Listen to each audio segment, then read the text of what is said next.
testing samples in our state. And there are now more than 400 verified sites that are collecting those samples. Please go to our interactive map on the Department of Health and Human Services website to find a place to get tested. We're also tracking the state's trends and indicators so that we can slow the spread of the virus. Today we have Dr. Mandy Cohen, our Secretary of the Department of Health and Human Services, here to share an update on our key metrics, and I'll hand it over to her now.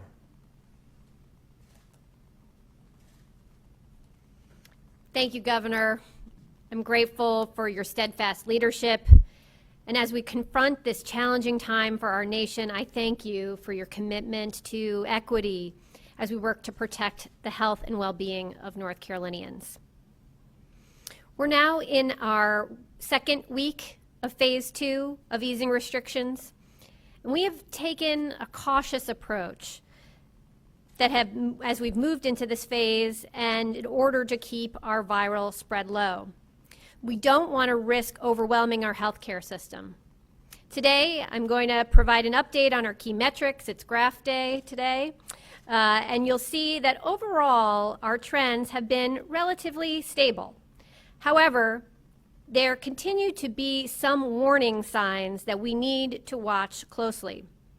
The data I'm going to go through, as you'll see, underscores that we need to take a cautious approach and stay vigilant as we make sure to continue to slow the spread of the virus. As a reminder, we look at a combination of trends that guide our decision-making, including COVID-like syndromic cases, lab-confirmed cases, positive tests as a percentage of total tests, and hospitalizations. These were chosen based on public health data and White House guidance. We cannot look at any one of these metrics in isolation, and again, we look at them at a whole package when doing decision-making. Each of these data points also has limitations, and we outline those on our dashboard.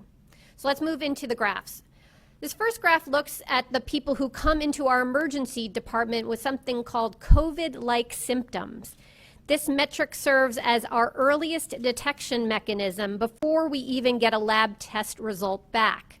Looking at the yellow line, you can see the overall trend continues to decrease. However, we saw a small uptick last week that we're going to want to continue to monitor. But overall, this is very good news. This metric continues to trend down.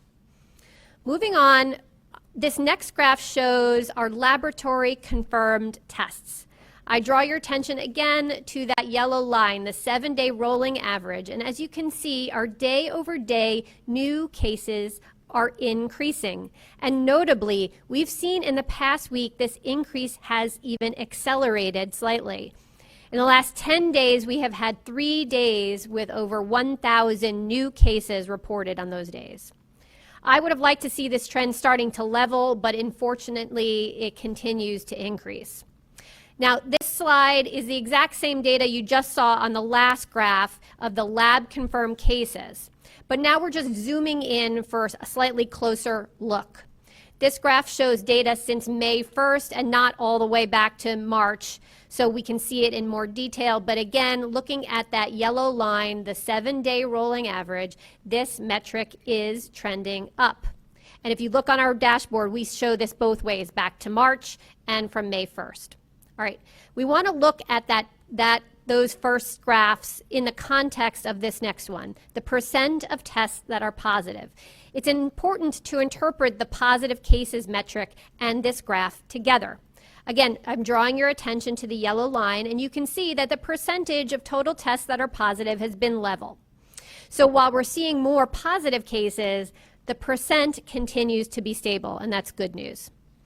Our next metric here is on day-over-day hospitalizations. The yellow line shows that North Carolina's trajectory of hospitalization has a small increase in the last week. You see that yellow line with a starting to creep up.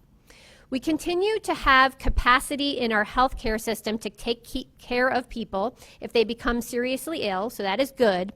But we would like to see this number declining, not increasing. All right, our last graph for today is an extra bonus graph providing an update on our testing. Again, we keep talking about our testing is increasing, and if you look at this yellow line, you can see that continues to trend up. Since entering phase 2, we continue to accelerate our testing, and this past week have averaged over 10,000 tests per day. Okay, so here's where we are today. Our surveillance data, that earliest indicator, is showing a decline. That's very good news, so green check. North Carolina's trajectory of lab-confirmed cases continues to increase. It gets a red X. And while this rise is in part due to increased testing, the sustained increase also shows that we're just having more viral spread in our communities. North Carolina's trajectory of percent of tests returning positive remains level, and that's good news, so it gets a green check. And North Carolina's trajectory of hospitalization has increased slightly since entering phase 2. I've given this metric a yellow line. We have hospital capacity, so that's good, but we are trending up slightly. So we're going to keep monitoring this closely for any regional patterns that we might see. In terms of other key capabilities, we're seeing great improvements. As the governor mentioned, we now have over 400 testing sites verified and listed on our website, including new locations from CVS and FastMed. We just put out an RFQ looking to partner with businesses that are minority-owned and employ a diverse workforce to continue to expand testing. We're prioritizing new testing locations that reach historically marginalized populations that have been hardest hit by COVID-19. Our work in contact tracing is also advancing with more than 200 new hires that reflect the diversity of the communities they'll serve. This all tells us that we need to remain vigilant in our actions to keep viral spread low. Everyone needs to do their part. What you do to protect your loved ones and your neighbors matters. Remember, people can have COVID-19 and not have any symptoms. Practice your 3 W's, wear, wait, and wash, so you don't unknowingly expose people to the virus. When we wear a face covering, wait 6 feet apart, and wash our hands often, we show our family, friends, and neighbors that we care about them. So remember to wear, wait, and wash. With that, I'll turn it back over to you, Governor. Thank you. Thank you, Dr. Cohen, for keeping us updated on the science and the data and the facts. And as you can see, there are improvement in some areas while there is work to do in others. We know this virus has been a blow to our economy, too. And as we work to get our businesses growing again, we're still recruiting more good-paying jobs for North Carolina. Just in the past 2 weeks, we've announced over 1,000 new jobs in both urban and rural communities across our state. And we'll continue to bring and keep good jobs here in North Carolina, even as we battle this virus and protect the health of North Carolinians. Now, as the weather warms and more people are getting out, they are running, reopening, or in some cases repairing their businesses. They are out demonstrating and making their voices heard. They're out working in their everyday jobs, feeding us, caring for us, delivering goods and mail, protecting us, rescuing us. And they're getting out of the house more and just trying to have some fun. As we do all these things, North Carolinians must remember that this virus is still circulating and it is still deadly. People are able to do more, and that's good, but it must be done safely and following the 3 W's, as Dr. Cohen says. Wear a face covering, wash your hands, wait 6 feet apart from other people. As difficult as it is, we must not let complacency or frustration or any of these activities that we're engaged in break down our defenses against this virus. We can keep this up if we stay focused and we keep taking care of each other. Today, with me, along with Dr. Cohen, I have our Secretary of Public Safety, Eric Hooks, and our Emergency Management Director, Mike Sprayberry. Brian Tipton and Connie Jo Hutchinson are our sign language interpreters, and Jackie and Jasmine Mativier are our Spanish language interpreters. We'll now open it up for questions, and if you can state your name and the name of your organization, we would appreciate it. Thank you. We'll take the first question. Our first question will be from Dawn Vaughn with the News and Observer. Hi, this is Dawn Vaughn with the NNO. I have two questions. One is about the weekend, and at Council of State this morning, the Lieutenant Governor had asked about why not having the guard out on Saturday night, and I know that the city requested it for Sunday. Do you think the city mayor and police force has handled the response to downtown Raleigh as they should? And on a different matter, the bar bill is on your desk to sign or veto, and wanted to see if you can tell us about your plans for that, of whether or not you think that you'll sign it. Thank you. These are difficult decisions that local officials are trying to make right now. It's important that people have the opportunity to protest and to say what they're thinking. There is a lot of pain in communities right now. At the same time, I know our local officials do not want these protests to get violent.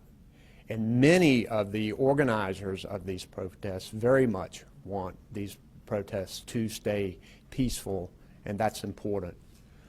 We have stepped up to provide assistance to communities all across North Carolina that they need, the support they need, and that has come in the form of the State Highway Patrol, alcohol law enforcement, the State Bureau of Investigation, the National Guard, which does all kinds of things for our communities, and in fact we have a number of them activated during this pandemic. And those resources have been provided upon request. And as we go into the week ahead, those sources will continue to be provided. As for the legislation that I have in front of me, you just heard the presentation by Dr. Cohen, and looking at our indicators and our trends. And it's not time yet to enter into phase 3. And I have concerns, as I mentioned earlier, about the legislature doing this and not leaving the flexibility to be able to deal with this virus if we have a surge on our hospitals, and we hope that that doesn't happen. But I'm continuing to review the legislation, and we'll make a decision and let you know about it when we do. Thank you. Next question, please. Our next question is from Michael Hyland, CBS 17. Hi, Governor. I wanted to ask about the letter that you sent to the RNC today. A few minutes before you started speaking, the chairwoman of the RNC said they are going to go forward with visiting other states and cities that are interested in hosting the convention. At this point, if they want to go forward with a full-scale convention, do you believe that they should go ahead and move it to another state? And if they do, given the contracts that are in place, what impacts would that have? Thank you. Well, first, the city of Charlotte and the state of North Carolina offered to have the RNC in Charlotte, and I was a supporter of that. When this pandemic hit, we began having discussions with the RNC about a scaled-down convention, particularly when we did not know where the situation with the virus was going to be in August. From my conversations with the President and with the RNC over the last week, the discussions about a scaled-down convention have stopped, and now they have demanded a full 19,000-person crowd at the Inside Arena in Charlotte. We've continued to say we want to talk with you about a scaled-down convention, but we cannot guarantee you that at the end of August you can have a full arena. I hope they will continue to talk with us about a scaled-down convention. We're ready to discuss that, and we're still waiting for answers to our health questions about how they would take steps to protect people, about social distancing and face masks, and we have not heard a response from that. So we cannot guarantee them that in August they can have a full arena, but we want to continue discussions about a scaled-down convention in Charlotte. Thanks. Next question, please. Joe Bruno, WSOC. Bruno from Channel 9. I'm piggybacking off of Michael's question. Since you're not able to provide that guarantee, are you okay with the president and the RNC taking the convention to somewhere that will? I'm concerned about anywhere in our country where you would have that many people in one place. As I mentioned to the president in my conversation with him Friday night, I commended him for not holding those crowded rallies that he likes to hold. He's not held them since March, and that's a positive thing. And the reason for that is the concern of the health and safety of people who might come to these kinds of rallies. So I would hope that they would talk to Charlotte about a scaled down convention. I think that's the prudent thing to do. That's the thing that protects the health and safety of North Carolinians. And anywhere they would go, you really don't know exactly where COVID-19 is going to be in that particular place at the end of August. So it's prudent, just like any of the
says that you're dragging your feet on giving any sort of guidance on how to move forward to conduct the convention, and you're saying that they're not interested in having that conversation. In your talk with Trump personally last Friday, did you have any sort of back and forth on how to safely conduct the convention in Charlotte? Also, I just wanted to know, do you have all the PPE you need? Is there anything you guys don't have from the federal government that you need right now? Thanks for that question. First, the guidance is pretty clear from the CDC and the White House Coronavirus Task Force, and we are asking the RNC to follow that guidance. But just as we did with NASCAR, and just as we are doing with other, like the Carolina Panthers, the Charlotte Hornets, that want to be holding live events, we're asking to review a plan that is specific to what they want to do. And we would like to see a plan from the RNC on the different events that they're going to have and exactly what kind of steps that they are going to take. What kind of social distancing are they going to put in place? Are they going to require face masks? How are they going to handle people that if they run tests to let somebody in a meeting, how are they going to handle that person who tests positive? We want to help with that, but we also want them to talk about a scaled down convention. And when they say that you have to guarantee us 19,000 people in the Spectrum Center from the for the RNC convention, that's not something that we can guarantee. We would like to continue discussions with them on a scaled down convention, but that hasn't happened. And in my discussions with the president, I did talk about wanting to scale down the convention and commended him for not holding those big rallies during this time of the pandemic. But he said that he wanted to have a full arena, just as the RNC is saying right now. We are continuing to make significant improvements in the amount of personal protective equipment that we're able to get and distribute. I'm really proud of a lot of North Carolina textile manufacturers who have changed their product line to start producing masks and gowns and other personal protective equipment that's so important.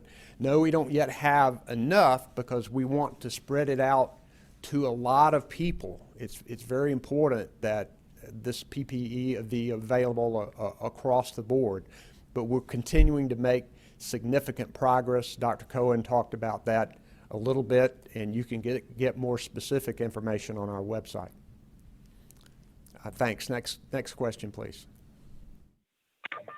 Christy O'Connor, WBTV.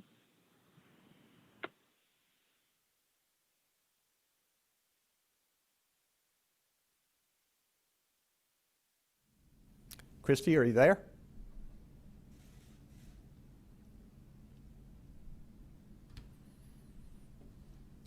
I don't hear anything. We'll try Katie Peralta with the Charlotte Agenda. Agenda.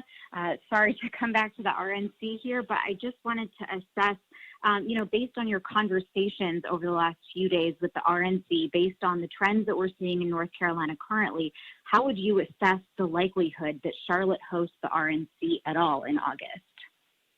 Well, we would think that if we could come up with a plan for a scaled down convention, that it would be much more likely.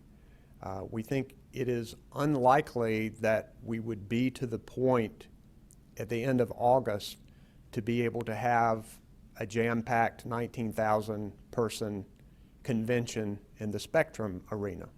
So the likelihood of it being in Charlotte depends upon the RNC's willingness to discuss with us a scaled-down convention, which we would like to do. Thanks. Next question. Andrea Blanford, ABC 11. Hi, Governor. It's Andrea Blanford with ABC 11. A follow-up quickly to the RNC. What is the number of attendees that you would be more willing to allow in Charlotte at the end of August? And also, were you on the teleconference with President Trump yesterday where he referred to most of the nation's governors as weak? And what is your response to the president as far as how you feel North Carolina has responded to the violence that broke out here over the weekend? Thanks. Thanks. We don't have a specific number. It would depend upon their plan and what they want to do as to the number of people that would be coming. Remember, it's not just one event in the convention center on the nominating night. There are a lot of other events that are occurring, and tens of thousands of people would be coming to Charlotte. So there are a lot of logistics that have to be worked out, and I know that there has been a lot of work that has gone into it by a lot of people. But in order to be able to have a scaled down convention, we need to talk about that now and begin that process. So we would look forward to to hearing from them on that. But if they're going to continue with this guarantee, then that's going to be their decision. As to the comments yesterday, I will say that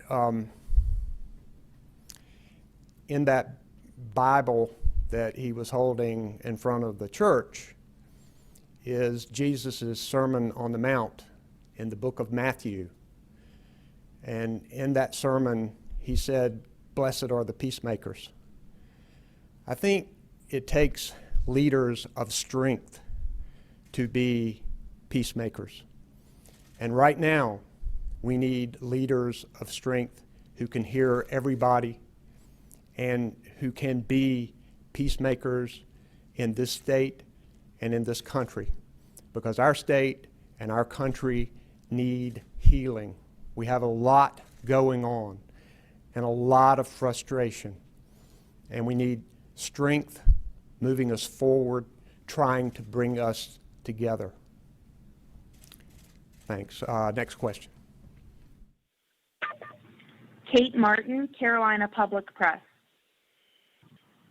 Good afternoon, Governor. This is Kate Martin with Carolina Public Press.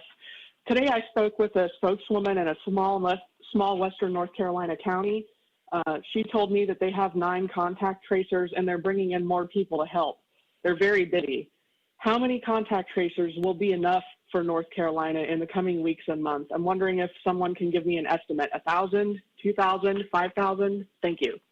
Our new coalition has just hired 250 to add to those who are already in our local health departments across the state. But I'll let Dr. Cohen talk about that more specifically. Hi, Kate. Thanks so much. So as we know that we're getting more new cases every day, we are trying to assess what is that ultimate workload here of positive cases. It is a moving target because, as you know, if we can keep the virus level low, we won't have as many new positives and thus less to contact trace from that. So we are trying to do and understand how many people we ultimately will need. But I think it starts back with our own actions of keeping the virus level spread low, and I just want to remind everyone of that. But we want to be prepared, and that is the work that we're doing. So not only are we hiring new folks, but we have asked all of our local health departments to say, where do you have folks who may be working on other types of public health activities? How can we pull them in to this contact tracing effort? So we are working on that right now, not just to hire new, but also to redeploy folks within those local health departments. We're doing training right now, and we want to assess once we train up this cohort, we've hired the new, and then we want to assess, are we doing all of the contacts that we need to in 24 hours from seeing the positive? If we're not, we need to scale up. So I don't have a precise number, but that's the work we're trying to do. But I think it all goes back to us making sure that we're keeping the virus spread low, because the more virus spread, that means more positives, more people that need to be contacted. So again, I think if we all do our part, the wear, wait, wash, and we are doing all that we can to keep the virus level low, we won't have to ramp up that capacity. And I think we have plenty of that capacity right now, but we are going to plan to make sure we have what we need to make sure that North Carolina is able to respond to this crisis. Thanks. Thank you. Next question, please. We'll try Christy O'Connor with WBTV again. Christy, are you on the line? I am. Can you hear me? Can hear you. Thanks, Christy. Oh, good. I was just wanting to clarify, to move into phase 3, are you waiting for all 4 of the metrics to have a green check mark before that can happen? I'm going to let Dr. Cohen talk about that more specifically, but not necessarily. The thing is that each one of these indicators is not perfect in and of itself. And you have to look at a combination of all of them in order to make decisions about which way to go. And we recommend listening to our healthcare experts who are looking at all these trends. But I'll let Dr. Cohen speak to that. Thanks so much. I think the governor is exactly right. There is no one metric that if we have a green check or a red X that's going to determine whether or not we can move forward. We have to look at this in combination. And ultimately, we want to step back and understand we want to be saving lives. We do not want this virus to spread so much that we overwhelm our healthcare systems. We are in a much better place than we were back in March in order to be able to respond. We have more capacity in our system. We have more protective equipment to be able to respond. We have more testing. We have more tracing. Those are all good things for us to be able to respond. So as we look at not just those capabilities, but then we look at how those metrics layer on top of it, we're not expecting perfection. This virus is going to be with us. So it's a matter of how can we live with this virus here in our communities and do our part to keep that virus level low. That's why as we're easing restrictions, we're doing it in a measured way to make sure that we don't see a spike of virus somewhere in the state or across our whole state. Because if we were to see a spike of virus, we could overwhelm our healthcare system pretty rapidly. And that's not something we want to do because we need our healthcare system there, not just to respond to COVID-19, but to all of the healthcare needs of our state, whether that's a car accident or a heart attack. So we're very protective of making sure we have enough healthcare capacity to be able to handle COVID-19 and all the other things that we need for our state. So that's what we are continuing to watch. It's why, as we looked at the hospitalizations and we saw that tick up, we gave it a yellow line. We see an increase of people getting seriously ill from COVID-19, and that is not a good thing. But on the other side, we do have the capacity to be able to respond right now. So again, we'll look at those measures in combination. We want to do our part to keep virus level low. We do not want to overwhelm our healthcare system as we go here, and that's why we want to take these modest steps forward, see how our trends react to easing those restrictions. If we are able to stay stable overall, we can continue to make progress forward. Thank you. Next question, please. Our final question today will be from Rick Curl with the Daily Record. Hello, Governor. It's Rick Curl with the Daily Record. There's been some criticisms levied by people on the street. I'm not talking about it necessarily in the media, but by citizens who are concerned that people protesting are getting special treatment because of whatever reason, that they're not subject to the 25 rule, the 25 person rule, and that there's basically, there's been some pandering to them, I guess would be, for lack of a better phrase. And I apologize for using that term, but there are some people that are saying that you're throwing a double standard out there. And how would you react to that? Well, just as we did with the reopen protests over the decisions made on the pandemic, in our executive order, we allow for First Amendment protests to be exempted from the executive order on mass gatherings. Those protests occurred earlier, in May, and they continued to occur, and people had a right to do that, and people were gathered together and exceeding the mass gathering. And that's happening now with the protests that we've been having lately.